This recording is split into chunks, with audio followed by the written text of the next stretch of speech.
Namaku Laras. Usia pernikahanku dengan Raka sudah menginjak tahun ke-7. 7 tahun yang kupikir penuh cinta, tawa, dan perjuangan bersama. Pagi ini seperti pagi-pagi biasanya. Aku bangun lebih awal dari Raka, menyiapkan sarapan kesukaannya. Telur mata sapi setengah matang, roti panggang, dan secangkir kopi pahit tanpa gula. Dia selalu bilang, sarapan bikinan kamu itu alasan aku semangat kerja, Ras. Dan aku selalu tersenyum mendengarnya, seperti pagi ini. Raka turun dari kamar, dengan rambut sedikit berantakan, mengenakan kemeja birunya yang sudah kusetrika semalam. Dia duduk di meja makan, mencium keningku, dan memuji masakanku. Aku menikmati momen-momen itu. Bagiku, ini cukup. Rumah kecil kami hangat, penuh canda walau tak banyak mewahnya.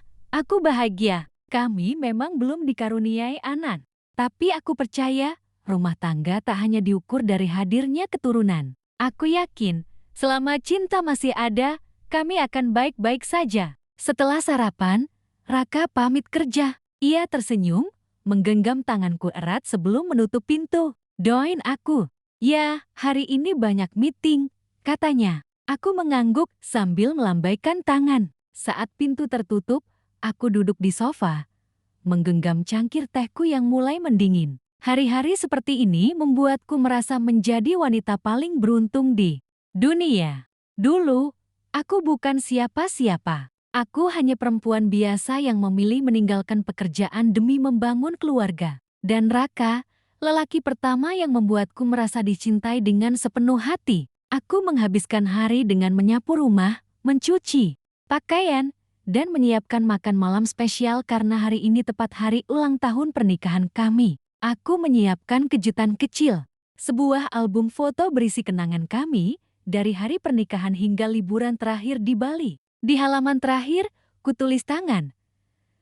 Terima kasih sudah memilihku. Aku bukan istri yang sempurna, tapi aku mencintamu dengan cara paling sederhana. Laras, aku tak sabar menunggu Raka pulang. Kupikir, malam ini akan jadi malam yang indah. Aku sudah menyiapkan semuanya. Meja makan dengan lilin kecil, makanan favoritnya, dan penampilan terbaikku dengan gaun merah yang sudah lama tak kupakai. Jam menunjukkan pukul 8 malam. Tapi Raka belum pulang. Kupikir mungkin lembur, mungkin rapatnya molor, mungkin jalanan macet. Jam 9. Kutelpon, tak diangkat. Kukirim pesan, hanya dibaca, tidak dibalas. Jam 10, aku masih menunggu, tapi malam itu, hanya sunyi yang datang. Dan aku tetap duduk di meja makan sendirian, dengan lilin yang nyalanya makin pendek, dan hati yang perlahan mulai dingin. Kupandangi makanan yang mulai kehilangan uapnya. Ayam panggang madu, sayur sup jagung, dan puding coklat yang kubuat. Khusus untuk ulang tahun pernikahan kami semuanya masih utuh. Tidak disentuh siapapun, tidak dirayakan bersama siapapun. Dan untuk pertama kalinya, aku merasa sendiri, meski aku masih berstatus sebagai istri. Kubuka kembali ponselku. Tak ada balasan dari Raka. Terakhir online 2 jam lalu. Kupanggil. Nomornya masuk tapi tak diangkat. Lagi dan lagi. Aku menatap jam dinding. Hampir pukul 11 malam. Di luar, angin mulai mengetuk jendela. Tapi yang paling membuatku menggigil adalah ketidakpastian. Apakah dia baik-baik saja? Apakah dia sedang bekerja? Atau apakah dia sengaja tidak pulang? Seketika muncul pikiran yang kutepis selama ini. Tapi kali ini, bayangan itu terlalu keras berteriak di dalam benakku. Bagaimana jika ada wanita lain? Aku langsung menepisnya. Tidak, Raka bukan tipe lelaki seperti itu. Ia terlalu perhatian, terlalu hangat. Ia terlalu baik. Ya, mungkin dia hanya kelelahan atau pekerjaannya terlalu menumpuk. Tapi ketika jam menunjukkan jam 0:17 dini hari dan dia masih belum juga pulang, ada bagian dari diriku yang mulai runtuh. Kupeluk album foto pernikahan yang tadi sore kubuat. Di halaman terakhir, kutulis, terima kasih sudah memilihku. Dan malam itu, di tengah sepi, aku bertanya dalam hati, masihkah aku adalah pilihanmu, Raka? Aku terbangun di sofa ruang tengah. Mata masih sembab. Tubuhku masih dibalut gaun merah yang kini kusut dan dingin. Lilin sudah habis sejak semalam. Meja makan tetap utuh. Dan Raka belum juga pulang. Kupandangi pintu rumah itu dalam diam. Pintu yang setiap hari membawanya pulang. Tapi kali ini, pintu itu diam. Buku tak bergerak. Lalu ponselku berbunyi. Satu pesan masuk dari Raka. Maaf, tadi ketiduran di kantor. Jangan marah. Ya, hanya itu. Tanpa tanda sayang. Tanpa penyesalan. Dan entah kenapa, pesan itu justru membuat mataku panas lagi. Ketiduran, hari ulang tahun pernikahan kita. Setelah tak menjawab panggilan atau pesan apapun, aku menatap layar ponsel dengan mata kosong. Lalu, untuk pertama kalinya, aku tak membalas pesan dari suamiku sendiri. Hari itu, untuk pertama kalinya, aku merasa seperti bukan siapa-siapa. Hanya wanita yang dicatat di KTP sebagai istri, tapi tak diingat dalam hati. Dan perasaan itu tak pergi, justru semakin mengakar. Pagi itu Raka pulang, seperti tak ada yang salah. Ia meletakkan tas kerjanya di sofa, mencium keningku seadanya, lalu berkata sambil tersenyum tipis, "Kopi pagiku mana, Ras?" Tak ada maaf yang sebenarnya, tak ada penjelasan tentang semalam. Ia hanya menyapu semuanya dengan satu kalimat klis, "Maaf, ketiduran." Aku mencoba tersenyum, tapi aku tahu, senyum itu tak sampai ke mataku. Kupikir, mungkin aku terlalu sensitif. Mungkin aku terlalu berharap lebih pada momen yang baginya hanya hari biasa. Tapi beberapa hari setelah itu, semuanya mulai berubah. Raka semakin sering pulang larut. Katanya banyak lembur. Tapi ketika kutanya lebih lanjut, jawabannya selalu pendek dan dingin. Telepon sering tak diangkat, chat dibaca tapi tak dibalas. Bahkan ketika ada di rumah, ia lebih banyak menatap layar ponselnya daripada wajahku. Awalnya aku mengabaikan. Lalu aku mulai memperhatikan. Ada satu parfum asing yang menempel di bajunya, bukan parfumku, bukan pula wangi kantornya. Lebih manis, lebih feminin, dan lebih asing. Dan aku juga melihat ada bekas lipstik samar di kerah kemejanya minggu lalu. Warnanya merah muda, bukan merah merun seperti lipstikku. Hatiku mulai memberontak, tapi aku masih menahan diri. Aku menipu diriku sendiri dengan alasan-alasan yang dibuat-buat. Hingga malam itu tiba. Aku baru selesai membereskan cucian, ketika ponselnya yang tertinggal di meja dapur bergetar. Satu pesan muncul di layar kuncinya, dari kontak bernama, "Sinta, makasih udah nginep semalam, aku kangen pelukanmu lagi." Tanganku gemetar, rasanya seperti disiram air es dan terbakar sekaligus. Nafasku berat, jantungku berdegup tak karuan. Ingin kuabaikan, bisikku. Ingin kuanggap ini salah kirim. Tapi tidak, nama itu muncul lagi. Pesan itu terlalu jelas, terlalu nyata. Dan untuk pertama kalinya dalam hidupku, aku benar-benar yakin, suamiku memeluk wanita lain. Bukan hanya secara fisik, tapi juga dengan hatinya. Aku bukan lagi tempat pulangnya. Aku bukan lagi rumahnya. Aku cuma nama di KTP-nya. Tapi perempuan bernama Sinta, entah sejak kapan telah menjadi tempat hatinya berlabuh. Malam itu aku tak tidur. Aku duduk di ruang tengah, menatap layar ponsel Raka yang kutaruh di pangkuan. Jari-jariku gemetar. Tapi aku membuka pesan-pesan itu satu persatu. Rasanya seperti menelanjangi lukaku sendiri. Ada puluhan pesan dari Sinta. Semua berisi candaan, mesra, panggilan manja, bahkan foto-foto berdua yang diambil diam-diam di tempat yang bukan kantor. Dan jelas bukan rumah. Mataku panas, tapi tidak ada air mata yang keluar. Yang ada hanya kosong, hampa. Seperti ruang di hati yang dulu penuh cinta, kini berubah jadi reruntuhan. Aku menahan diri untuk tak membangunkannya malam itu. Ia tidur, nyenyak di kamar, di kasur yang dulu jadi saksi janji setia kami. Tapi sekarang, aku mulai bertanya, janji itu pernah sungguh-sungguh atau cuma formalitas di depan penghulu? Pagi harinya, aku berpura-pura biasa. Kupakai senyumku yang paling palsu. Kupandangi wajah Raka saat sarapan, dan kutanya dengan nada selembut mungkin, "Mas, akhir-akhir ini sering lembur, ya?" Dia mengangguk cepat, terlalu cepat. "Iya, proyek baru, capek banget." Kupelajari ekspresi wajahnya. Tak ada rasa bersalah, tak ada keraguan. Ia pandai menyembunyikan sesuatu, atau mungkin aku saja yang selama ini terlalu bodoh untuk menyadarinya. Hari itu, saat Raka berangkat kerja, aku tahu aku tidak bisa lagi hanya duduk dan berharap dia kembali dengan sendirinya. Aku harus tahu siapa Sinta, dan aku harus tahu seberapa dalam pengkhianatan ini berlangsung. Aku mulai dengan menyalin nomor Sinta diam-diam, lalu mencari media sosial dengan nomor itu. Dan hanya butuh beberapa menit, aku menemukannya. Sinta, seorang perempuan muda, cantik, rambut panjang terurai, wajahnya manis. Dan yang membuatku tercekat adalah salah satu foto profilnya memeluk Raka. Tidak ditandai, tidak diunggah secara terang-terangan, tapi jelas itu suamiku. Dengan senyum yang dulu hanya diberikan padaku, aku membuka akun Sinta lebih jauh. Scroll demi scroll, caption demi caption, sampai akhirnya aku menemukan satu kalimat yang membuat napasku terhenti. Terkadang cinta sejati datang saat dia sudah milik orang lain. Dunia seperti berputar. Rasanya seperti aku hidup dalam pernikahan yang hanya satu arah. Aku tahu, aku tidak boleh diam lagi. Karena diamku selama ini justru membuatnya leluasa menyakitiku tanpa rasa bersalah, tanpa beban. Dan kalau aku terus seperti ini, aku hanya akan menjadi korban dari cinta yang pincang. Hari itu, aku berdiri di depan cermin, menatap diriku sendiri. Rambutku kusut, mataku sembab, senyumku pudar. Aku tak lagi mengenali wanita di balik pantulan itu. Ini bukan aku.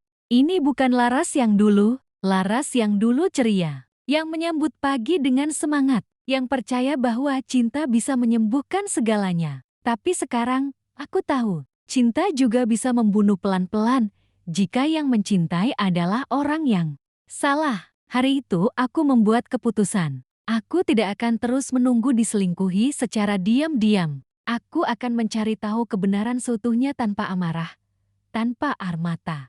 Hanya dengan satu bekal. Harga diriku yang tersisa. Aku mulai diam-diam mengikuti jejak digital mereka. Kupasang aplikasi pelacak di ponsel Raka lewat laptop lamanya yang masih tersambung ke akun cloud. Aku tahu, mungkin ini salah. Tapi lebih salah lagi jika aku membiarkan diriku hidup dalam kebohongan. Malam itu, aku melihat titik lokasi Raka berhenti di sebuah restoran romantis, bukan di kantor seperti katanya. Jantungku berdebar, tanganku dingin. Tapi aku tetap menahan diri. Aku tidak langsung ke sana. Aku menunggu, mencatat, mengamati pola. Besoknya dan lusanya titik lokasi itu berulang di tempat yang sama. Restoran kecil, jauh dari pusat kota. Tempat yang tak biasa dikunjungi orang yang hanya ingin makan cepat sepulang kerja. Dan dari foto yang sempat diposting Sinta aku tahu, restoran itu adalah tempat spesial mereka. Aku ingin marah. Aku ingin menerobos dan menghadapi mereka langsung, tapi aku tahu kemarahan hanya akan membuatku tampak lemah. Aku butuh lebih dari itu. Aku butuh kebenaran utuh dan rencana matang. Lalu, satu kesempatan itu datang. Ponsel Raka tertinggal di meja dapur pagi itu saat ia buru-buru berangkat karena katanya meeting penting. Aku melihat ada notifikasi panggilan dari Sinta, dan entah dorongan dari mana, aku mengangkatnya. Halo, sayang. Suara perempuan itu terdengar manja. Tadi kamu bilang mau mampir sebentar, kan? Aku masak yang kamu suka. Aku diam. Suara itu terlalu lembut untuk seorang yang menyakiti perempuan lain. Perempuan itu benar-benar tidak tahu siapa yang menjawab panggilan itu. Aku menutup telepon tanpa berkata apa-apa. Tapi di dalam diriku, badai sudah pecah. Hari itu, aku tahu. Tujuanku adalah menyelamatkan diriku.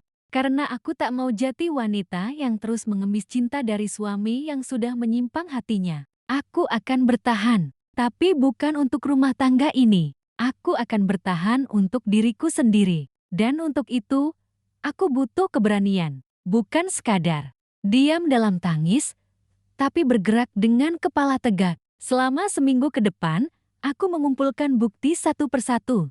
Aku catat waktu dan tempat Raka bersama Sinta. Kupotret tangkapan layar percakapan, lokasi, bahkan aku datangi restoran itu sendiri bukan untuk membuat keributan, tapi untuk memastikan kebenaran yang telanjang di depan mataku. Lalu aku mulai merencanakan langkah berikutnya, konfrontasi. Tapi bukan dengan emosi. Aku ingin melakukannya dengan martabat. Satu sore, aku pulang ke rumah ibuku. Kuputuskan untuk bercerita. Karena selama ini hanya ibulah satu-satunya tempatku berkeluh kesah. Namun saat aku mulai membuka mulut, sesuatu yang aneh terjadi. Wajah ibu berubah tegang. Ia tak kaget saat aku menyebut nama Sinta. Bahkan sebelum aku sempat menunjukkan bukti, ibu sudah menatapku dengan mata berkaca-kaca dan berkata pelan, "Maafkan ibu, Ras, tapi kamu harus tahu, ibu sudah lama tahu soal perempuan itu." Dunia seperti berhenti berputar. Kau tahu, hatiku berteriak, tapi bibirku hanya bisa bertanya lirih, "Kenapa, Bu?" Air mata ibu mulai menetes. Raka pernah datang ke ibu, minta maaf. Dia janji ini cuma kesalahan sesaat dan akan berubah. Ibu hanya ingin kamu tetap bahagia. Ibu pikir, lebih baik kamu tidak tahu. Dadaku sesak. Ibuku sendiri menjaga rahasia paling menyakitkan dalam hidupku. Aku tak tahu harus marah atau menangis. Tapi yang jelas, aku merasa sendirian. Lebih dari sebelumnya. Aku pulang dari rumah ibu dengan langkah gontai. Di jalan, aku berhenti di sebuah taman. Duduk di bangku yang dingin, membiarkan angin sore meniup wajahku. Aku bertanya dalam hati, kalau orang yang paling menyayangiku pun memilih diam, siapa lagi yang bisa kupercaya? Namun di tengah keterpurukanku, aku merasa ada kekuatan kecil tumbuh. Kekuatan dari rasa sakit. Malam itu aku memandang langit dan bersumpah pada diri sendiri. Besok, aku akan bicara langsung kepada Raka. Tanpa menangis, tanpa berteriak, tapi dengan semua luka yang akan kujadikan senjata. Ini bukan tentang menyelamatkan pernikahan. Ini tentang menyelamatkan diriku dari keterpurukan yang selama ini kusembunyikan di balik senyum pura-pura. Besoknya, aku menyiapkan segalanya. Dengan tenang, kutata meja makan. Kupanaskan masakan sederhana, bukan karena ingin menyenangkan hati Raka, tapi karena aku ingin momen itu terlihat biasa. Aku ingin dia tenang. Aku ingin dia tak menduga. Dan saat dia pulang malam itu seperti biasa, dengan wajah lelah dan bau parfum yang bukan punyaku, aku menyambutnya dengan senyuman tipis. "Kita perlu bicara, Mas," kataku pelan, menatap matanya. Ia mengangguk pelan. Mungkin, untuk pertama kalinya, ia tahu aku sudah tahu. Kami duduk berhadapan. Aku membuka semua bukti yang kupunya. Aku tidak teriak, tidak memohon, tidak memaki. Aku hanya bertanya, "Kenapa, Mas? Kenapa kamu tega?" Raka terdiam cukup lama. Napasnya berat, matanya tidak berani menatapku. Dan saat ia akhirnya bicara, kata-katanya merobek jiwaku lebih dari yang bisa kulukiskan. "Maaf, Ras. Tapi aku sudah nggak bisa hidup dalam kebohongan. Aku sayang sama kamu. Tapi, Sinta sudah isi hidupku dengan sesuatu yang hilang dari pernikahan kita." Aku membeku. Setiap kata seperti cambuk. Ia bilang masih sayang, tapi memilih perempuan lain. Ia bilang aku penting, tapi hatinya sudah berpindah. "Kamu istri yang baik, Ras. Terlalu baik. Tapi aku nggak lagi merasa dibutuhkan dalam rumah ini. Kamu kuat, kamu mandiri. Sinta bikin aku merasa penting, dibutuhkan." Hatiku hancur berkeping-keping. Jadi selama ini, aku terlalu baik, terlalu mandiri, terlalu kuat, sampai membuatnya merasa tak dibutuhkan. Aku tak tahu mana yang lebih menyakitkan, dikhianati atau disalahkan karena tak pernah menggantungkan hidup padanya. Air mataku akhirnya jatuh, tapi aku tetap duduk tegak. Aku berkata pelan, "Kalau aku terlalu kuat untukmu, mungkin kamu memang bukan laki-laki yang cukup kuat untuk mendampingiku." Tak ada teriakan malam itu, tapi diam kami jauh lebih mengerikan dari pertengkaran apapun. Dan saat ia memilih tidur di ruang tamu, aku tahu ada jurang yang tak lagi bisa dijembatani. Aku menangis dalam diam, tapi tangisku kali ini bukan karena aku kehilangan suami. Aku menangis karena akhirnya sadar, aku sudah kehilangan diriku sejak lama. Malam itu, setelah Raka tidur, di ruang tamu, aku duduk sendiri di kamar yang dulu penuh tawa. Kini sunyi menyelimuti. Suara detak jam dinding seolah menggema, menegaskan betapa berat keputusan yang harus aku ambil. Di hadapanku terhampar dua jalan. Bertahan demi nama dan anak-anak, atau melepaskan segalanya demi menyelamatkan diriku sendiri. Bertahan berarti terus menutup mata pada pengkhianatan yang menyayat hati. Bertahan berarti mempertahankan apa yang disebut keluarga, meski hatiku hancur berkeping-keping. Bertahan berarti berjuang dalam kesepian dan kebohongan yang membelenggu. Lepas berarti menantang dunia sendiri. Lepas berarti menerima stigma dan cemoohan. Lepas berarti mulai dari nol, tanpa sandaran. Aku menatap foto keluarga yang terpajang di meja rias. Senyum kami terlihat bahagia.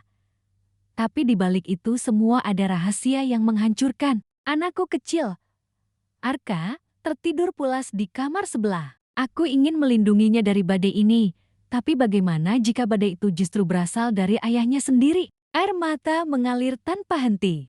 Aku merasa tersudut, terjebak dalam labirin pilihan yang tak mudah. Namun suara kecil dalam hatiku berkata, "Laras, kau lebih berharga dari sekadar status atau kata keluarga yang sudah penuh kebohongan." Aku tahu, aku harus berani. Aku harus memilih jalan yang benar-benar untuk kebahagiaan dan kedamaian jiwaku. Pagi itu, aku mengumpulkan keberanian.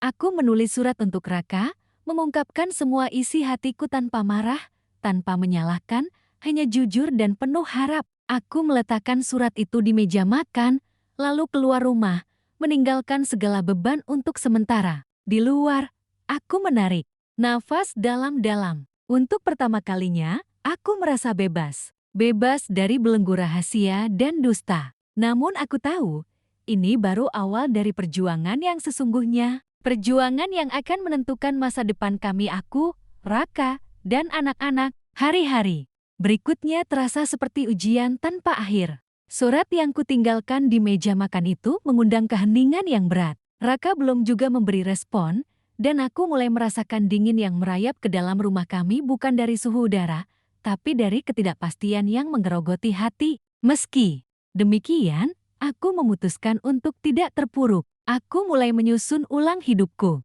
Pelan-pelan, aku membuka kembali mimpi yang pernah kutunda, yang dulu kubuang karena sibuk mempertahankan rumah tangga yang ternyata rapuh. Aku belajar untuk mencintai diri sendiri lebih dari sebelumnya. Aku mengisi waktu dengan berkumpul bersama sahabat, mengikuti kelas pengembangan diri, dan bahkan kembali bekerja semua demi membuktikan bahwa aku bisa berdiri sendiri tanpa harus bergantung pada Raka. Namun, perjuangan terberat adalah menjaga hatiku tetap terbuka dan tidak terkunci oleh rasa sakit yang kerap datang tanpa diundang. Di tengah perjalanan itu, Arka menjadi kekuatan terbesar. Setiap senyum dan pelukannya adalah pengingat bahwa aku bukan sendiri, bahwa aku harus kuat demi dia. Suatu sore, saat aku sedang menyiapkan makan malam, Raka datang menghampiri. Ia membawa wajah penuh penyesalan dan mata yang terlihat letih. "Ras, aku ingin bicara," katanya pelan. Jantungku berdegup kencang. Apakah ini awal dari bab baru, atau hanya bayangan dari masa lalu yang mencoba kembali menghantui? Aku menatapnya, mencoba menahan segala rasa yang berkecamuk di dada. Ini adalah momen di mana aku harus memilih, apakah aku siap memaafkan dan memberi kesempatan, atau melangkah ke depan tanpa dia. Raka berdiri di hadapanku dengan wajah yang tak lagi ku kenal. Ada penyesalan, tapi juga kelelahan yang dalam. Dia mulai bercerita, membuka lembaran-lembaran kelam yang selama ini tersembunyi di balik sikap dinginnya. "Ras, aku sadar aku telah banyak salah. Aku kehilangan arah, dan aku buat semuanya menjadi lebih buruk. Tapi aku benar-benar ingin memperbaikinya untukmu dan Arka." Aku mendengarkan tanpa mengalihkan pandanganku. Kata-katanya hangat, tapi luka di hatiku belum sepenuhnya sembuh. "Aku butuh waktu, Ras. Aku butuh kesempatan untuk membuktikan bahwa aku bisa berubah," tambahnya dengan suara bergetar. Aku tahu, memberi kesempatan bukan perkara mudah. Bukan soal memaafkan dalam satu malam, tapi tentang proses yang panjang dan penuh perjuangan. Aku menghela napas, lalu berkata dengan suara yang pelan tapi tegas, "Raka, aku ingin kita coba. Tapi bukan demi kita, tapi demi anak kita. Aku ingin Kita sama-sama berjuang, bukan hanya aku yang berusaha sendirian. Ia mengangguk, seolah menemukan secercah harapan dalam kata-kataku. Malam itu, kami duduk bersama, merancang lembaran baru. Tidak lagi dengan janji kosong, tapi dengan tekad nyata untuk memperbaiki hubungan kami. Aku tahu jalan ke depan akan sulit, penuh rintangan dan godaan, tapi aku siap berjuang. Karena aku percaya, cinta yang tumbuh dari luka dan pengorbanan akan lebih kuat dari segala badai. Hari-hari kami mulai berubah. Raka tak lagi pulang larut tanpa kabar, dan aku mulai melihat senyum kecil yang dulu nyaris hilang dari wajahnya. Namun, membangun kembali kepercayaan bukanlah hal yang mudah. Setiap langkah terasa rapuh, seperti berjalan di atas kaca yang bisa pecah kapan saja. Aku sering terjaga di malam hari, bertanya-tanya apakah ini semua hanya ilusi. Apakah dia benar-benar berubah, ataukah aku hanya menipu diri sendiri agar tetap bertahan? Suatu malam, Arka demam tinggi. Dalam ketakutan dan kecemasan, aku melihat Raka berubah menjadi sosok ayah yang peduli dan penuh kasih. Dia bangun tengah malam, menggendong Arka, menenangkan dengan lembut. Saat itu, aku tersadar mungkin masih ada harapan untuk kami. Kami mulai membuka komunikasi yang jujur, tanpa menyembunyikan rasa sakit atau kesalahan masa lalu. Setiap kali rasa curiga datang, kami pilih berbicara, bukan diam dan menjauh. Meski ada hari-hari gelap, kami belajar saling memaafkan dan menerima kekurangan satu sama lain. Aku mulai percaya bahwa cinta kami yang pernah hampir hancur, kini sedang merangkak naik, kuat dan penuh harapan. Hari itu, aku berdiri di depan cermin, menatap wajah yang telah melewati begitu banyak luka dan air mata. Aku melihat bukan hanya seorang istri, tapi seorang wanita yang telah belajar arti kesabaran, keberanian, dan pengampunan. Raka dan aku telah melewati badai tergelap dalam hidup kami. Kami memilih untuk tidak menyerah, meski jalan yang kami lalui penuh duri dan rintangan. Kami belajar bahwa cinta bukan hanya tentang kebahagiaan, tapi juga tentang bagaimana kita bertahan dan terus berjuang bersama. Saat segala sesuatu terasa berat, saat aku memandang Arka yang bermain ceria di ruang tamu, aku sadar bahwa kebahagiaan sejati bukanlah tanpa masalah, tapi bagaimana kami menyelesaikan masalah itu dengan hati yang terbuka. Raka datang mendekat, menggenggam tanganku erat. Mata kami bertemu, dan tanpa kata, kami mengerti satu sama lain bahwa kami telah menemukan kekuatan sejati yang selama ini kami cari. Kekuatan itu bukan pada kesempurnaan, tapi pada pengampunan dan keberanian untuk memulai kembali. Aku tahu, perjalanan kami belum selesai, tapi aku yakin, selama kami saling percaya dan mencintai dengan tulus, kami bisa menghadapi apapun bersama. Dan kini, aku siap menjalani hari-hari ke depan dengan hati yang penuh harapan.